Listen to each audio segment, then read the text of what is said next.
सकाळी उठले आणि जेव्हा किचनमध्ये गेली तेव्हा हे पीठ बघितलं तर इतका आनंद झाला होता. कधी कधी कसं असते ना, खूप छोट्या छोट्या गोष्टीचा सुद्धा खूप आनंद होते. तसंच मला आज हे पीठ बघून खूप आनंद झाला होता.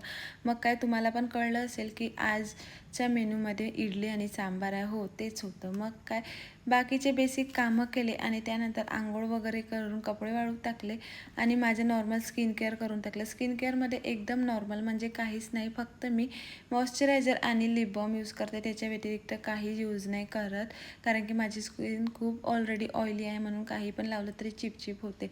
मग काय त्यानंतर केस विंचरून टाकले, ते तर मोकळे ठेवू शकत नाही, म्हणून मस्त वर बांधून किचनमध्ये गेली आणि एकीकडे छान इडलीचं मांडून घेतलं आणि दुसरीकडे वरणाची सुद्धा तयारी करून घेतली. वरण मांडलेलं होतं, फक्त ते फोडणी द्यायचं होतं.